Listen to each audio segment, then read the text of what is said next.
Welcome back to episode 4 of Beyond the Frame. Today we'll be talking about the 3-episode season premiere of Invincible and episodes 3 through 5 of your friendly neighborhood Spider-Man. So let's get into it.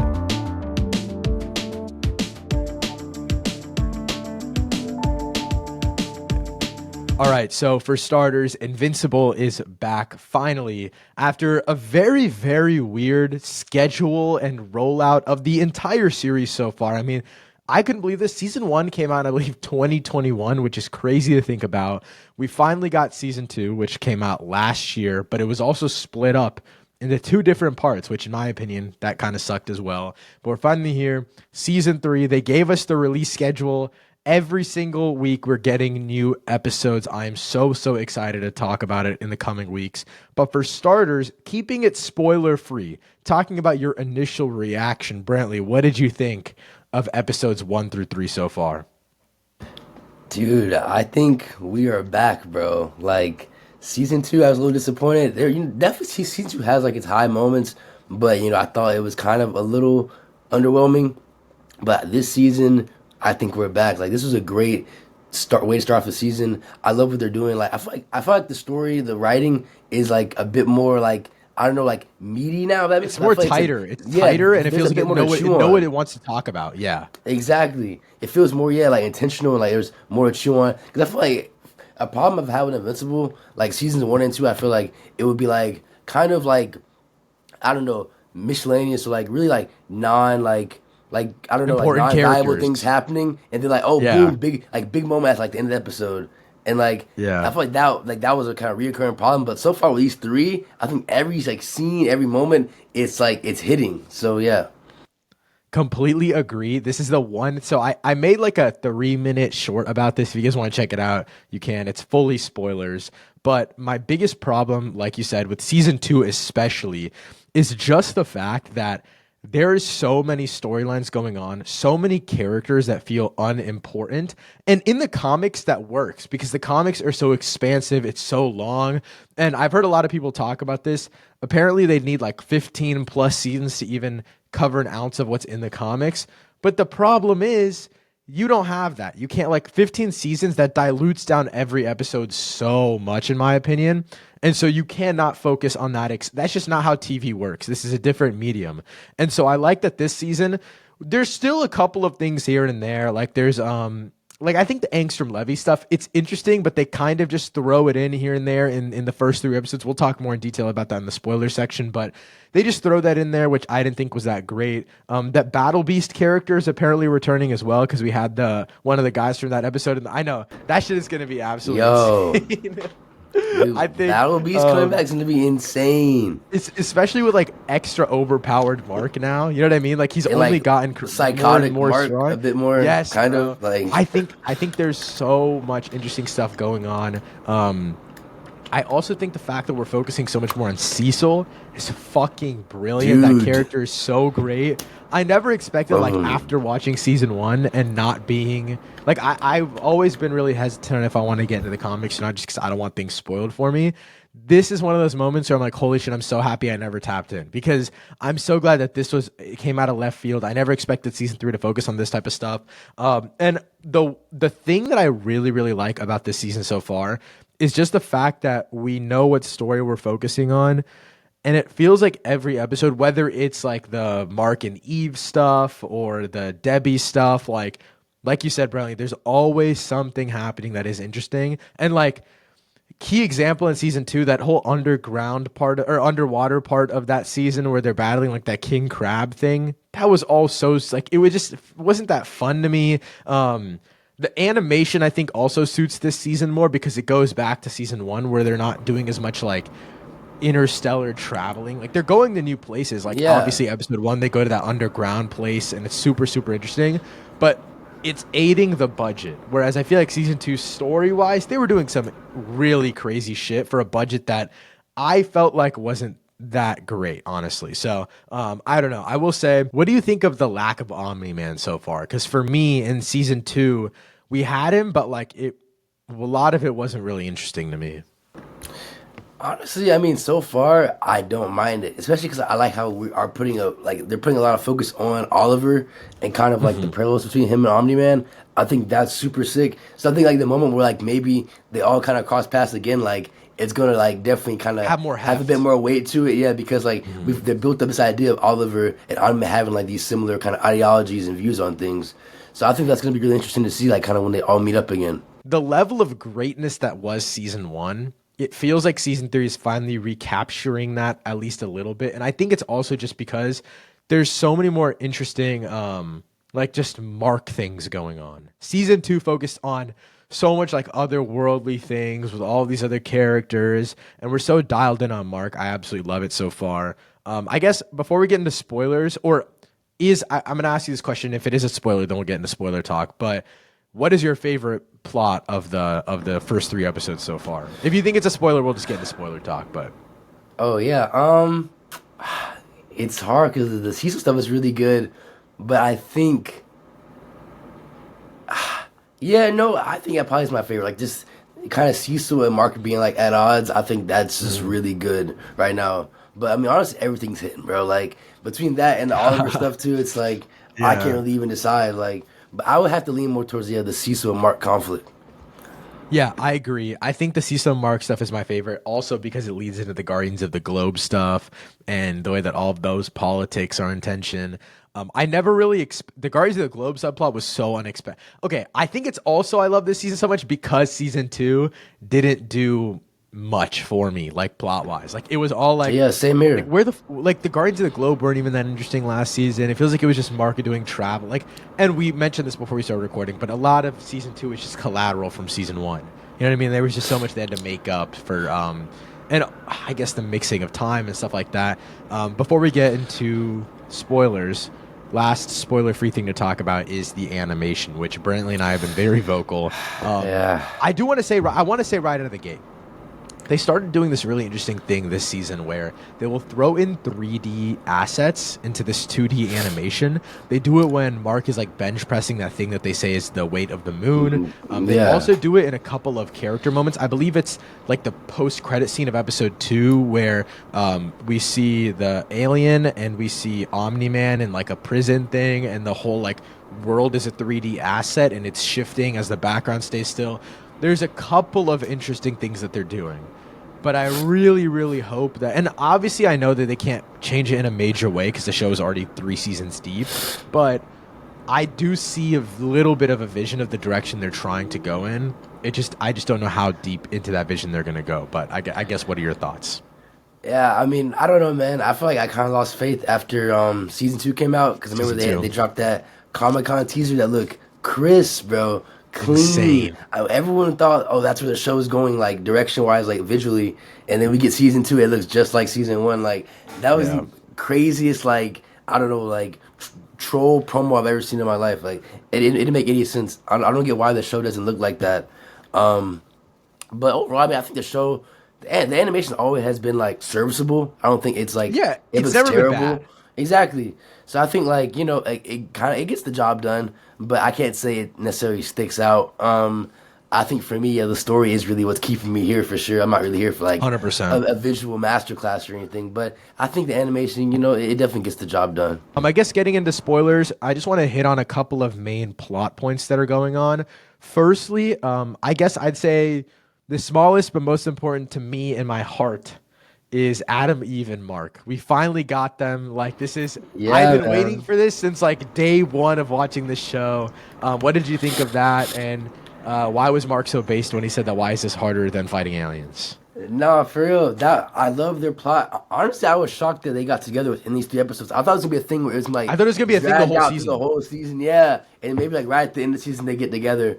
But I think the fact that they've gotten together early on now, I'm excited to see kind of where that goes. Because I think the kind of same thing happened when with Mark and Amber. They got together pretty early on. Then we've seen throughout season one, kind of like what they were dealing with as Mark, was becoming invincible. But Yeah. I think now with Adam Eve, yeah, I think it's gonna be interesting to see kind of what they're gonna cook up there since now they're dating. I think the whole fight sequence. I love the way that they actually go from them talking in the treehouse to going straight into the underground fight sequence. Like that was really really cool.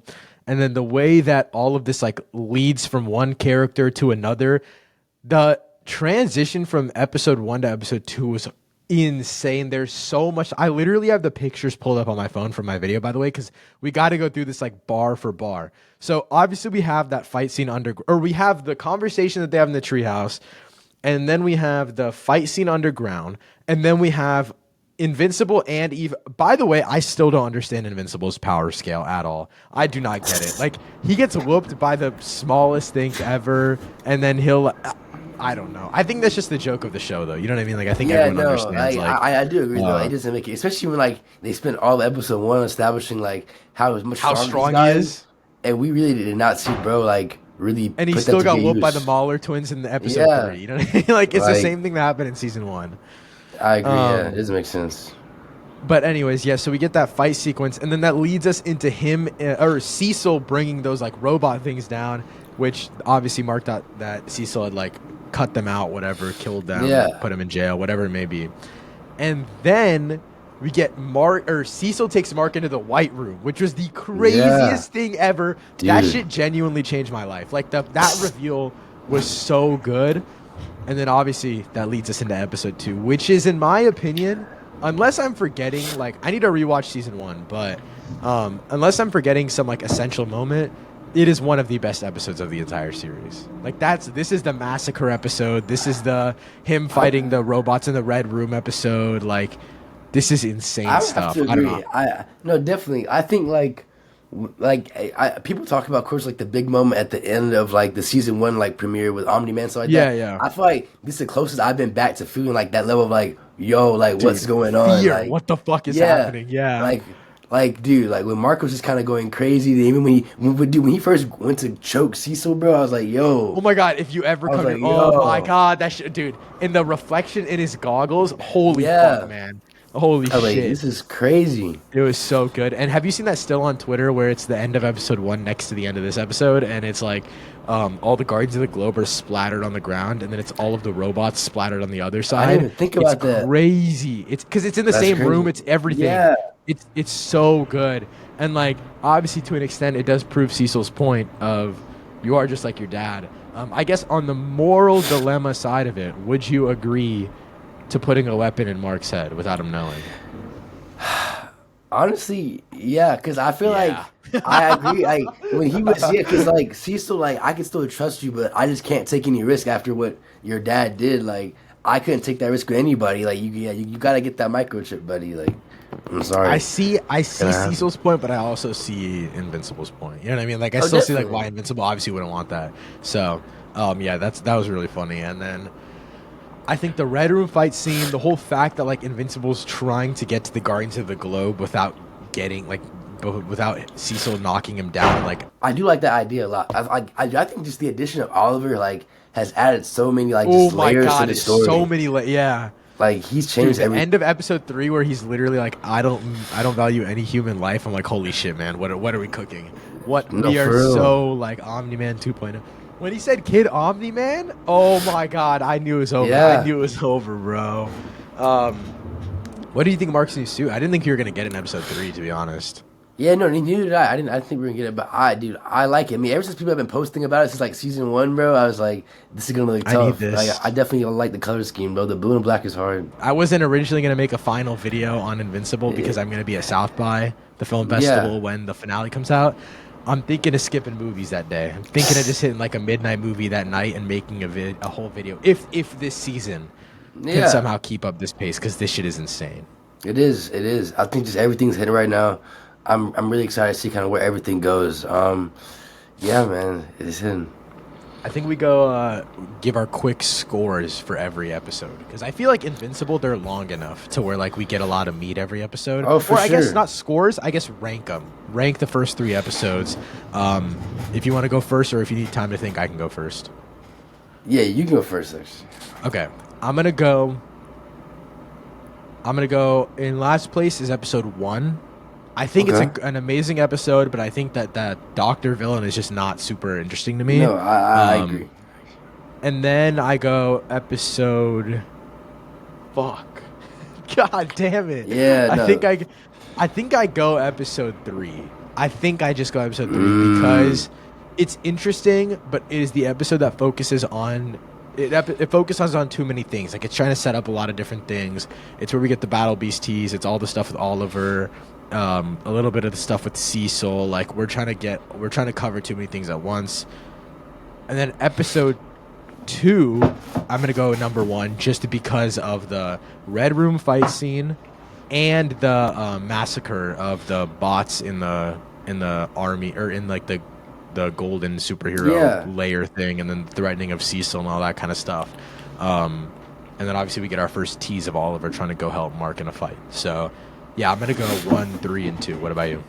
I like that a lot. I think for me, it's probably the same. I think I was gonna put 3 in my 1, but you're right. I mean, the stuff in episode 2, like I said, I think that moment with Cecil and the White Room stuff, I think that stuff was very powerful, bro. Too strong, bro. So, and the end of episode 2 we get end of episode 2 we get the Omni-Man of like when Cecil and Omni-Man first met. Yeah, opening of like, episode 2 is the Omni-Man it's stuff. a lot of It's good so fire, context bro. there. No, Yeah, I think do. it all really works. So yeah, I would have to probably go, 1 bottom, then 3 and 2. Okay, yeah, I agree. But that wraps up our Invincible season 3 episodes 1 through 3 thoughts. We'll be talking more about Invincible every single week, hopefully, depending on how the episodes are, how much we have to say, and stuff like that. But getting into your friendly neighborhood Spider-Man episodes 3 through 5 reviews. So we got an hour and a half of Spider-Man this They week. went crazy. And next week apparently we're getting another 3 episodes. Week after that I think we're getting 2. So we are getting a lot of Spider-Man content. There's a lot to dig into here. So we're going to dive right into spoilers. We gave our initial spoiler-free thoughts, and I feel like most of at least my thoughts, and correct me if I'm wrong, Brantley, but I feel like generally the animation, all of that, it's all stayed the same. All the spoiler-free stuff, it's all the same. Yeah. No, definitely. Okay, yeah. I feel like on the surface, everything's about the same, yeah. Yeah, 100% agree. So let's get into talking all things spoilers for your friendly neighborhood Spider-Man episodes 3 through 5. Obviously, the big main story thing to talk about is the fact that Lonnie has joined if I'm not mistaken, it's the 110th Street Gang, right? That's the name of them. This moment where he joins them, takes the place of his brother, the way that all of this stuff with his football team is working, how we even get introduced to it by the call from his mom or dad or whoever it was when he was at school. And then we get that title name drop at the end. Brantley talked about a lot of this storyline last week's podcast episode. Brantley, what did you think about this? Yeah, man, dude, I love where it's going. Like, I think Lonnie is my favorite character in the show. Last episode, the last 2 episodes that we watched, the first 2, I was saying like how much I loved it. I think the way that they're developing it, it's only making me love it more. The stuff with his brother and like how he, is just getting involved in his life out of protection for his brother. I think it's perfect. And yeah, dude, the Tombstone name drop was so hard, bro. And if that's kind of going to be how the season maybe culminates with like it being Peter versus Tombstone. Has to be, bro. Has to be. Like, that's going to be fire. I think with the way that they're going with it, I think that's going to be really good. Yeah, I completely agree. I'm really, really interested to see where the Tombstone stuff goes. I will say I love that they kept that one football scene where the coach is talking to him and he has to leave right then. That shit was absolutely perfect in my opinion. What did you think about that fight sequence? Because I feel like, to me, a lot of the non-Spider-Man related action isn't that great. Like, I think the animation, that's where it really holds the show back because everything just looks stiff to me. I would agree. I think that's been like a reoccurring thing. I feel like sometimes animation looks very fluid, and other times, like when it's I think slower paced stuff, it just looks kind of stiff and like not as like fluid as like I think the Spider-Man, I think his swinging, everything looks pretty good, but at other times for other moments it's like it doesn't have the same like fluidity to it, at least from what I noticed. But overall, I think, like I said last time, the animation style, I don't know necessarily if it's grown on me. I think I've kind of gotten used to it now. It's like I know what I'm getting with this show. But I will say, I know you mentioned it last time, like the city does just feel kind of hollow and empty. Like I remember there's one scene, like when he first gets like the Future Foundation suit from Norman. From Oscorp. He's swinging. I'm like, bro, like the city looks so empty. Like it just, I'm like, I wish like where are the people out on the streets? It doesn't give me like a New York like vibe.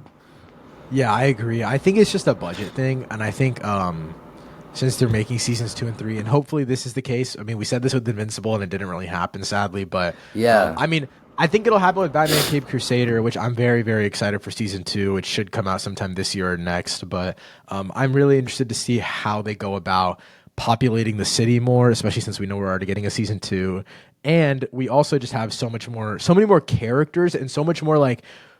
Again, we said this a lot last week, the spectacular Spider-Man of it all. Like, we're populating this city a lot with characters, not necessarily like it doesn't look that populated, obviously from the swinging sequences, but we got introduced to Doc Ock, and I think that is an insane pull. Dude, that was It was a crazy. good reveal, great reveal. Well, it That was was end of episode crazy. 2, right? Uh, well, yeah, in this Or game, yeah, sorry, second end of episode 4, episode four, 4. four. Sorry, Yeah, yeah. yeah, yeah. Yeah, that was a great reveal.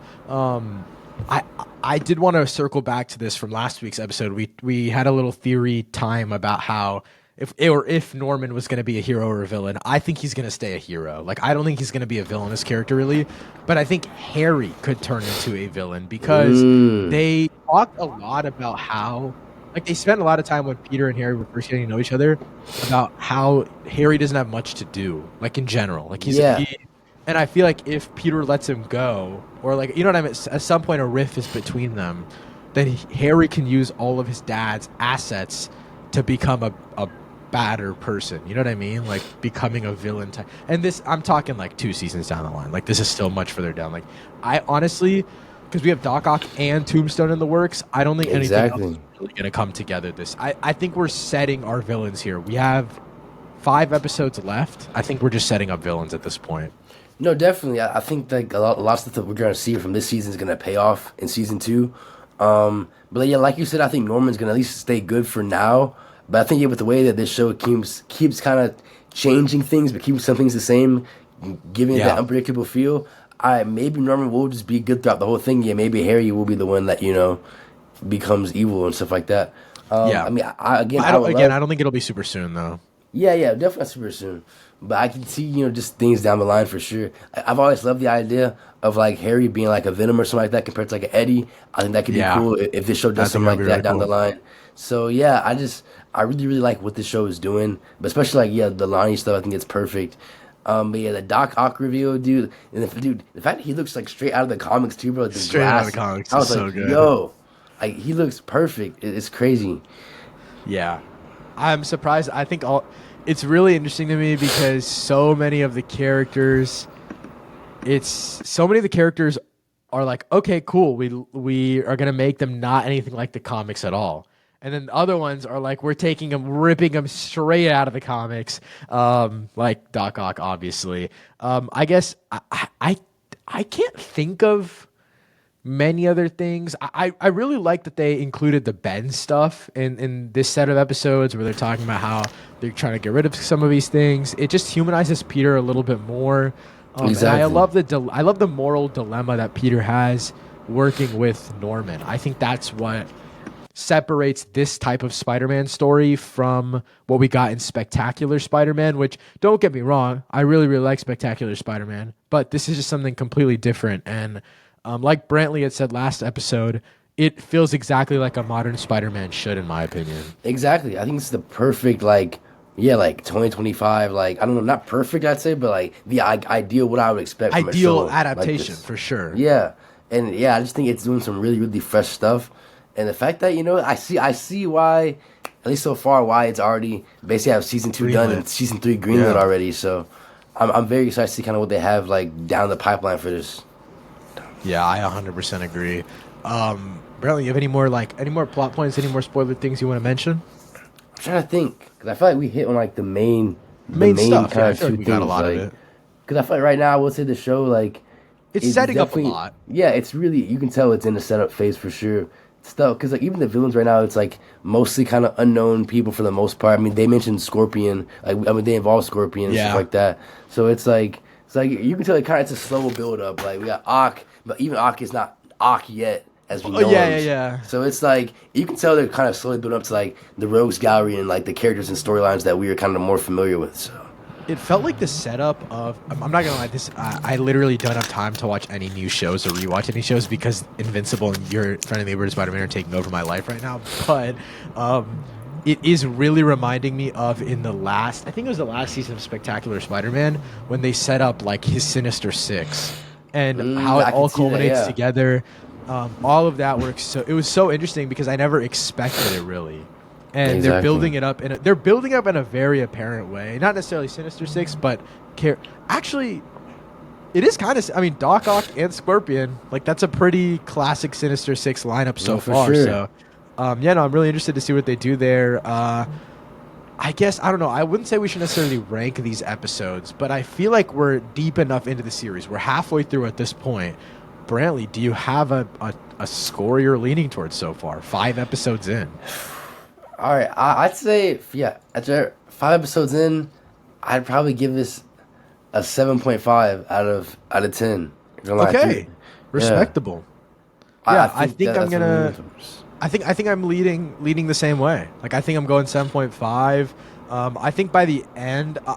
So unless they do some like insane shit, you know what I mean? Unless they pull some like Yeah, wild stuff, I'm thinking it'll probably end around an 8. no, definitely, yeah, no, that's like what I hope at least, and I think that's great for especially for like a first season. I First think eight season, out of yeah, I ten think first that's the season, I best way think to it's go. fantastic. Yeah, 100% agree. But that wraps up the 2 TV show reviews we're going to do this week. The final thing, I had a quick review that I wanted to put on the podcast for you guys. Last week, I did my initial reaction on Heart Eyes. Brantley didn't get the chance to check it out this week, so we won't be getting his thoughts on it. But I did get to watch Love Hurts, which is the new Ki Hui Kwan Valentine's Day action movie from 87 North. I actually didn't know this. A lot of people apparently don't like 87 North. Like a lot of like I OG Kung Fu noticed that on fans. Twitter and stuff. I was like, oh, I didn't know that Yeah, they had I this didn't many know that like this was a detractors. thing. I really enjoy 87 North. I love that style of action. That when I say 87 North style of action, that's like Deadpool, John Wick, stuff like that. Like I think that's really really Yeah, cool.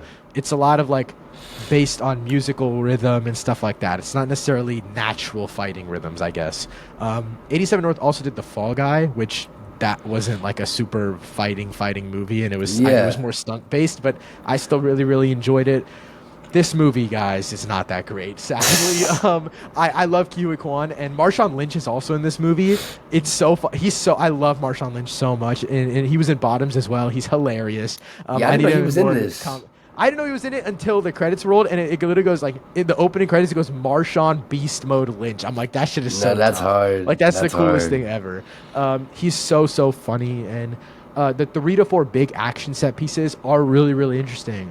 But I'm also not the biggest fan of Ariana DeBose. I think that's the actress's name. She wasn't that interesting to me. I think it's her act. Keela Kwan's like whole shtick of being like this like cute innocent dude. Like it's fun and it works when he's by himself. But Ariana DeBose doesn't complement that well. I thought Michelle Yeoh complemented that perfectly in Everything Everywhere All at Once. It just doesn't work with every actor and actress pairing, so it didn't work here.